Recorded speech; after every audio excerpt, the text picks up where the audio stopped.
can't be gay, yeah.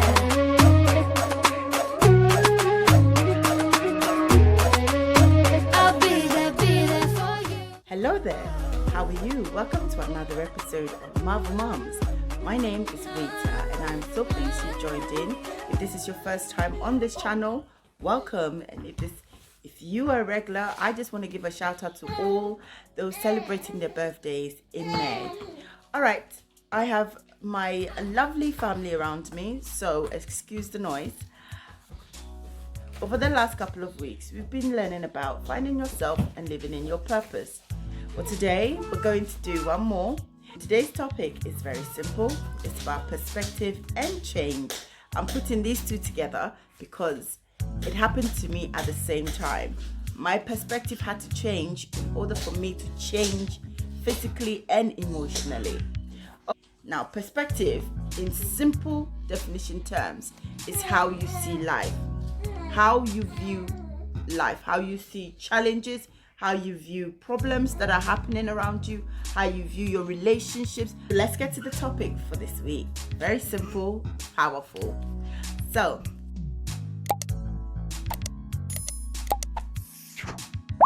how you perceive things always boils down and comes down to one thing and one thing only. It is you and your mind. So, on this note, I just want to talk to us just briefly about that.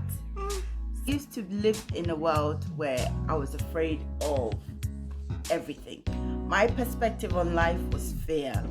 I was afraid that I was going to die and go to hell. I was afraid that I was never going to achieve my dreams. I was afraid that I would never be happy. I was afraid that I have let other people, challenged me and changed me.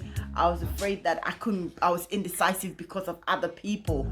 I lived in a world of excuses and fear based on my perspectives and how I viewed life. This caused me to be resentful, regretful, bitter, angry, all the negative emotions that you don't want in a person. I was hiding it inside, but I wasn't showing it to people.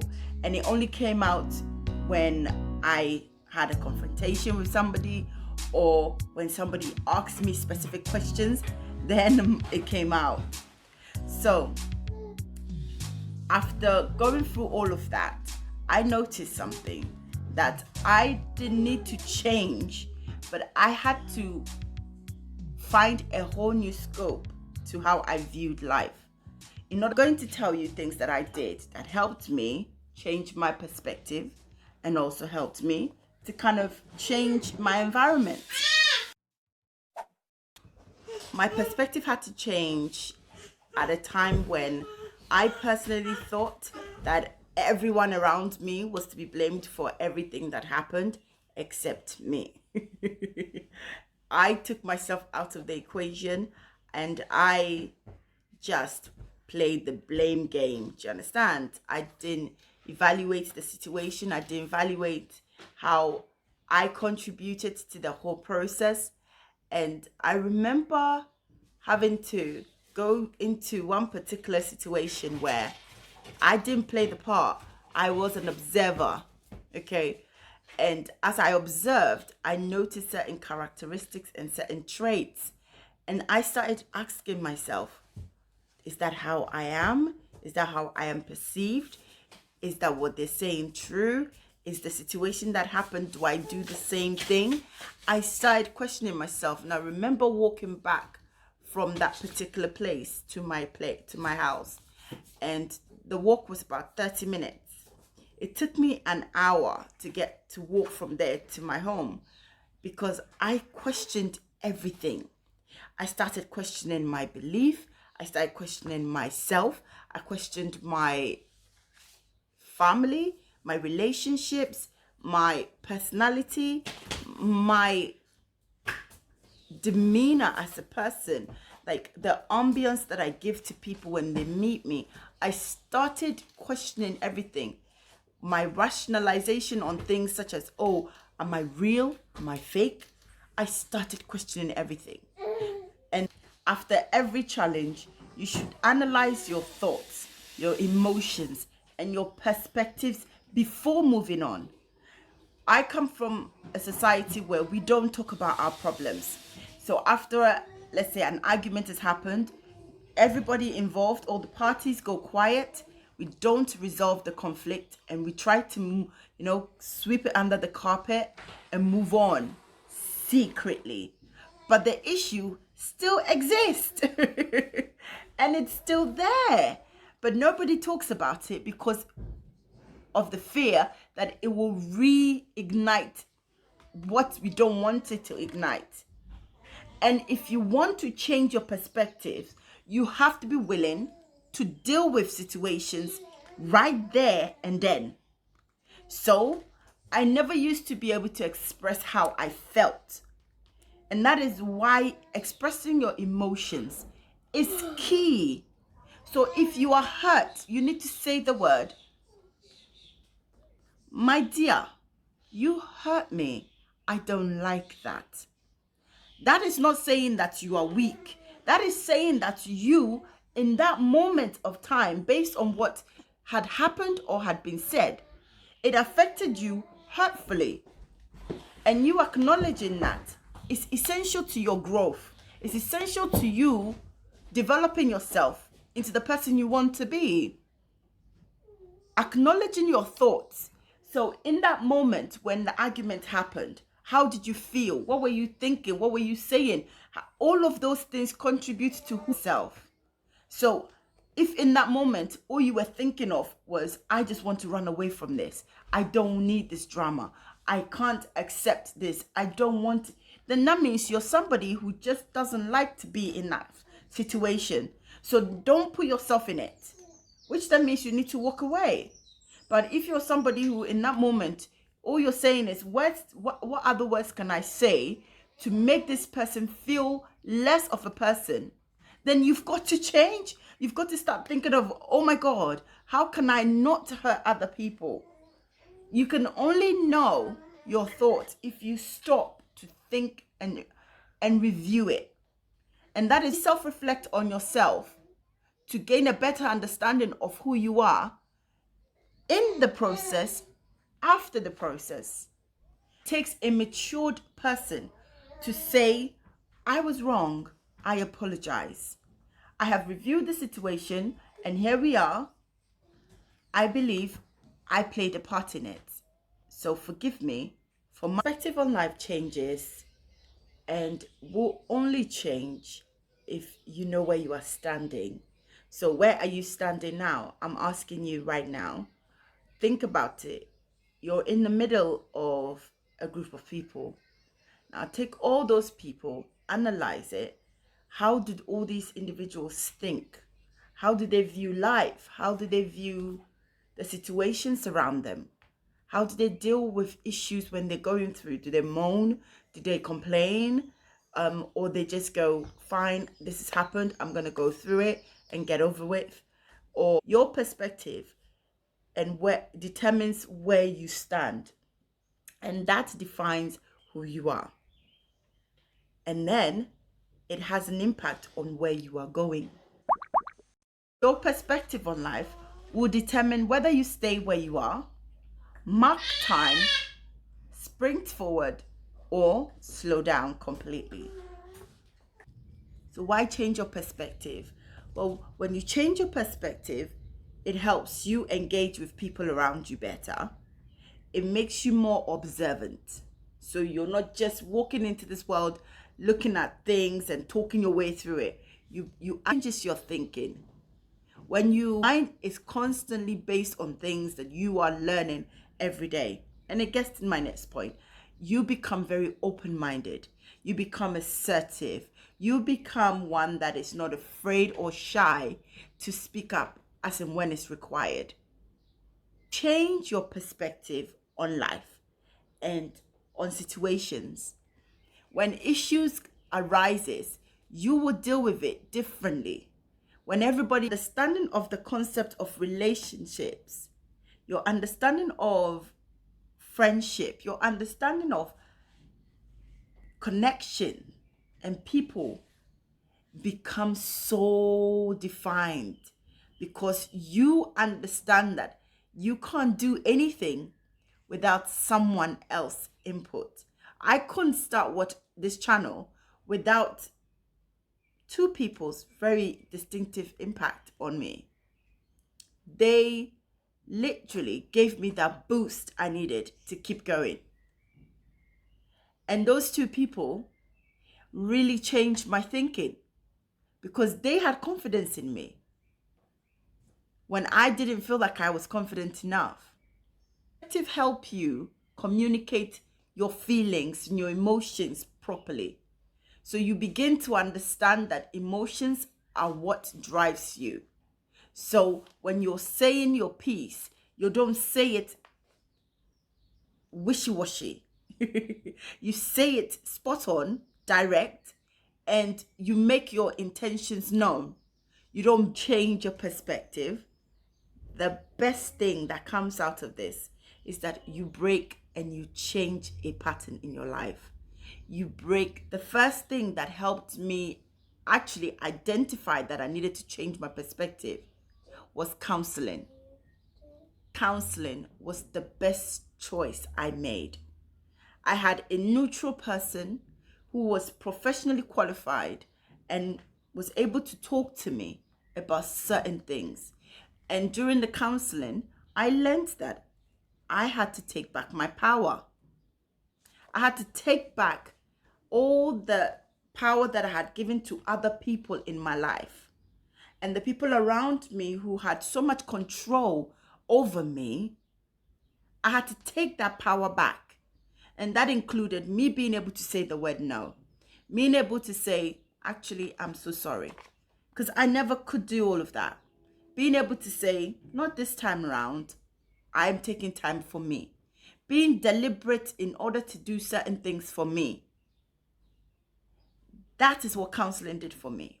It helped me understand that choice is important. And the choice is that every day I take time out to do something I like for me before I go to bed after a long day with my children. The second thing that I did was I had a mentor in my life. I'm going to shout her out. She's Rachel. Rachel, I just want to say thank you to you because when I met you 4 years ago, I was about to commit suicide. I was about to give up on life. But you stepped in, your phone call transformed me. You said one thing, and that thing I'll never forget. When you feel like you want to give up, put on red lipstick and walk out of your home. You don't need a reason to do it. Compels me to understand the situation around me. And she actually has had a big impact in how my perspective in life has changed. I used to be very time when I wanted to literally break herds and break people. I wanted to fight my way through it without even knowing what I was fighting for. She was like, calm, let's take back this process. Don't be afraid to start over. That is something she said to me that really impacted me. So what? I lose everything around me. The one in me is greater. So why am I afraid? Rachel connected me back to my faith. It is through her that I was able to understand the uniqueness of life and start, admiring myself again. So I'm grateful to her.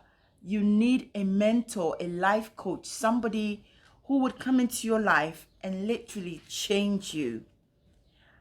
I have friends around me who are not afraid to tell me, you are wrong. And I have friends around me who are not afraid to lift me up. And my friends around me, they don't baby my emotions. They tell you as it is. and we all move on and we go to the next phase. And key thing that I have done is changing my state of mind, changing how I see things and I view things. I have become more open. So I remember there was a time where an old manager of mine, oh my God, I used to go to work literally excited and come home in tears, because she always found fault in me. She always found something wrong with what I was doing. And she would make me feel so small, which impacted me so much. Like, going to work became a problem. I hated the job. I hated her. I hated me. I hated the feeling of hate. And I'm using hate because at that time I was a wreck, okay? And throughout all those process, I had to learn to adapt, to shape, to change, to understand where she's coming from. And I had to be sympathetic towards her, even though she was inflicting that pain in me. I had to be sympathetic towards her, because I got to a point in counseling where they said to me, that person could be the reason your life might change. So why are you so grasped on the idea of disliking and hating her? Why don't you accept what she's bringing to you and find out what faults she's trying to say you've got? And in turn, that will help you identify your true personality. And of course, in that moment, I was like, oh, but now looking back, I'm actually quite grateful to her. Yes, because look at where I'm at. I am at a place where I can actually use that experience to impact somebody else. Don't be afraid to go through pain, because that is where your true nature will come out. Dream is not the set destination, but a new journey of hope and self-discovery. So where your dream leads you to is just the start of where you are supposed to be going.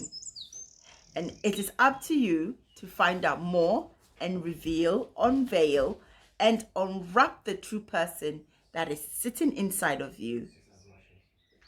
The journey of self-discovery. You are going to connect with people. You are going to connect with yourself. And connecting with people and yourself only brings about change. And it brings about what? Your change of perspective. Let's change our perspectives on life in order to change our society as a whole.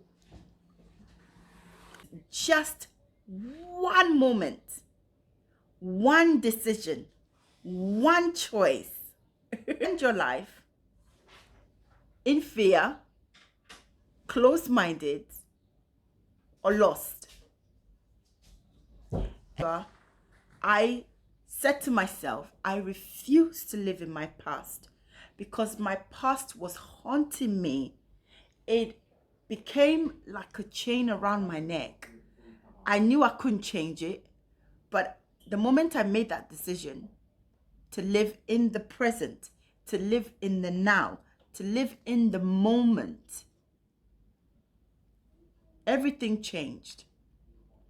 So I am asking you today, what is it that you would want to change? What is it that you're going through that you need to change your perspective in order to find the solution? Go ahead, make that bold choice, make that bold decision, and change your life today. Thank you for listening. And once again, I appreciate you. Marvel Moms, when we change us, we change our children, because we are leaving a sparkle of ourselves in them. Until next week, I hope you have enjoyed this week's episode, and I hope you are enjoying the series. Please tune in for the finale next week, and I hope to yours. Until next week, you take care of yourself, take care of the family, and I will see you. I bid you goodbye, take care, annyeong, au revoir, see you later, ciao, bye bye. 터지는 목소리 기쁨의 숨소리 순간 느껴서 난 꿈을 이룰 거란 girl